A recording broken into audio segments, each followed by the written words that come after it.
Vivekananda. He went to Ramakrishna and asked, "Can you prove there is God?" Ramakrishna asked, "Do you have the courage?"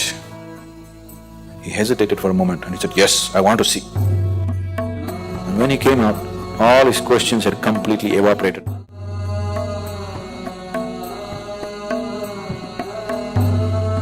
You heard of Swami Vivekananda. For those of you who do not know, Vivekananda was the first yogi who came to United States of America in 1893, Chicago. And his guru was Ramakrishna. So, Vivekananda was just 18 years of age and he was a fiery youth.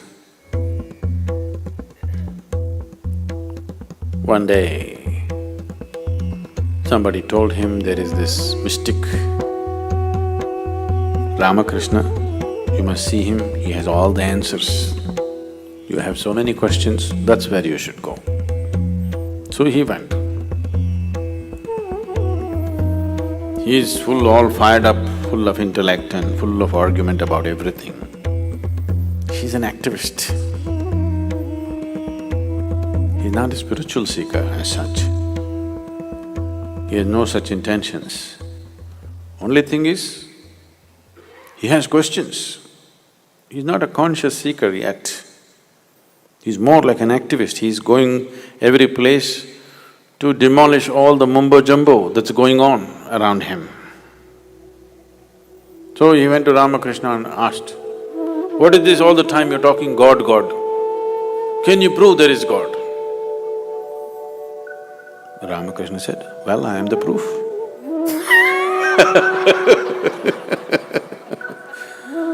So it just deflated him completely.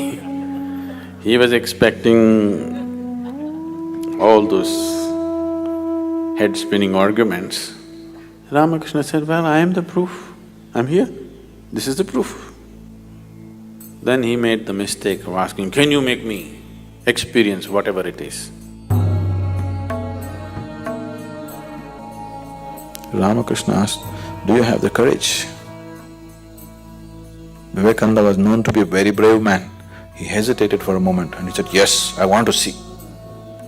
Ramakrishna just took his foot and put it on his chest.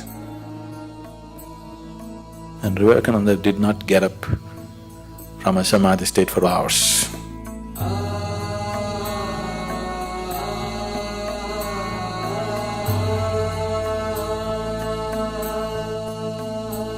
And when he came out, all his questions had completely evaporated. After that, he didn't ask a single question.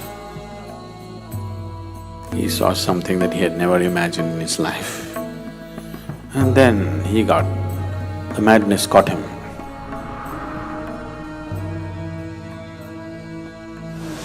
Ramakrishna himself, if he was left to himself, nobody in the world would have ever heard about him because he had no means to communicate with the rest of the world. He had no way of reaching out to people.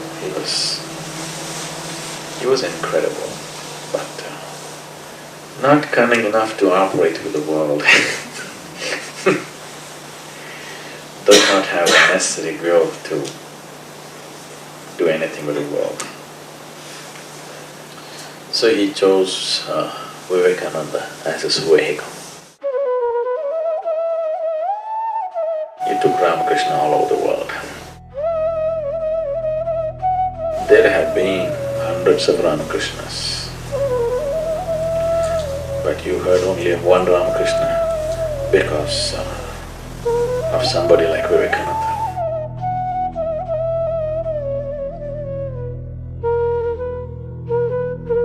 In almost every Indian home, generally this picture is there, Hindu monk picture. Everybody thinks Vivekananda is the inspiration. He inspired a whole generation of people. He continues to inspire millions of people even today because he was such a fiery human being. Whatever he spoke and whatever he did, in a short span of his life, he died very young at the age of 32. But in that short span, he set fire to a lot of people and created a major institution which is worldwide even today.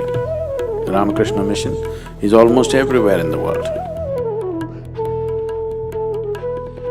When I went to Dakshineshwar in Calcutta, Ramakrishna Paramahamsa, his immediate disciples, after he passed away, when they formed this Ramakrishna mission, a new order, Ramakrishna never gave them initiation into monkhood or anything. After he passed away, these people decided that they will dedicate their lives to spreading his message. They came together and they became monks by themselves. They decided their lives must be dedicated to making this message happen. And when they came together and formed a little ashram on the banks of Hooghly in Calcutta, there's a picture of them. They're standing like this next to the river and there's a photograph, somebody took a photograph of them. You must see these men. These are men, okay? They are like fire. So they took it upon themselves, these 8 people, and Ramakrishna Mission went across the world and spread the message, and even today it's one of the most productive spiritual groups. They're still quietly doing their work in their own way.